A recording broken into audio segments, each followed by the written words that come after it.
Nagmarcha sa Tarlac ang mga magsasaka ng Hacienda Luisita para igiit ang kanilang bahagi sa lupa ng hacienda. Giit ng mga magsasaka, dapat na maibigay sa kanila ang lupang mahigit 50 taon na nilang sinasaka. Si Julius Disamburon sa detalye.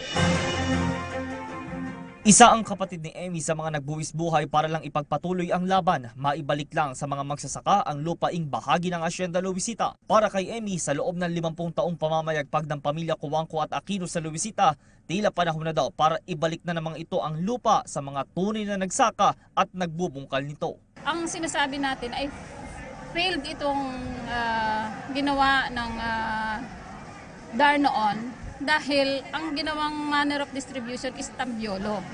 Kung saan, hindi naman napagaan yung buhay ng mga magsasaka, kundi lalong naghihirap kasi yung 0.6 na napunta sa mga magsasaka, maliit na nga, wala pang support service na nanggaling sa gobyerno, nakaagad-agad sana. Pagkabigay sana yung lupa, kung naibigay yon, kahit papano, nakapag-umpisa nagbukal ang mga magsasaka. Sa bawat barangay sa loob ng hacienda, nagmarcha ang ilang militanteng magsasaka. Sigaw ang karapatan nila sa lupa. Inalala sa pagtitipo ng mga unyon ng magsasaka ang loan agreement sa pagitan ng mga Cuangco at administrasyong magsaysay nang ipagbili ng Spanish firm Tabacalera kay Jose Cuangco Sr.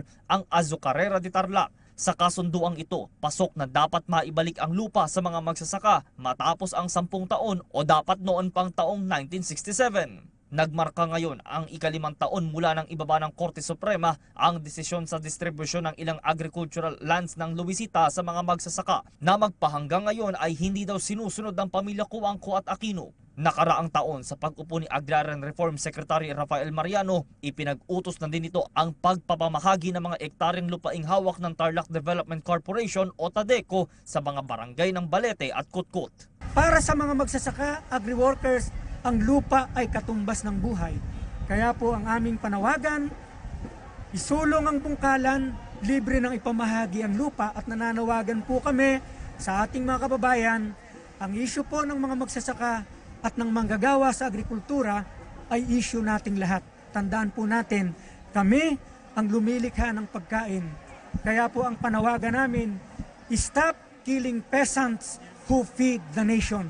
Naniniwala din daw sila sa kakayanan ng Pangulong Duterte na mapatigil ang pangangamkam ng lupa sa mga mahihirap na magbubukid. Mahalaga po ang posisyon ni Secretary Rafael Capaing Mariano bilang leader magsasaka at nakapwesto ngayon bilang kalihim. Ang kanyang mga order, memorandum ay para sa amin, para sa magbubukid. Kaya nga sa kanya, ang isang panawagan niya, assert yung rights ng mga magsasaka. Kaya po mahalaga at binabati namin siya at welcome development. At dahil sa mariin nilang pagtutol sa pamamayagpag ng mga asyendador, sama-samang pinatumbat giniba ng Union ang bakod at security post ng disputed RCBC and Luisita Land Corporation property. Bahagyamang nagkaroon ng komosyon at may ilan man tinamaan ng matigas na bagay ay matagumpay pa din nila itong naisakatuparan. Ika nila, Occupy Luisita. Napakahabang panahon na, 5 taong nagdesisyon ng Korte Suprema na hanggang ngayon wala pang sariling lupa ang mamamayan ng Hacienda Luisita.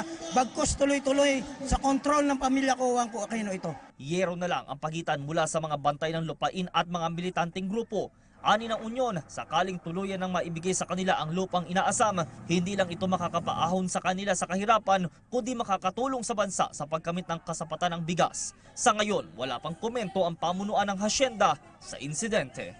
Ipinagpasalamat din ng grupo ang hangarin ng Pangulong Rodrigo Roa Duterte na makamit ang pangmatagalang kapayapaan sa bansa dahil pasok dito ang kasunduan na maipamigay ang mga lupang sinasaka sa mga tunay na benepisyaryo nito, ang mga magsasaka.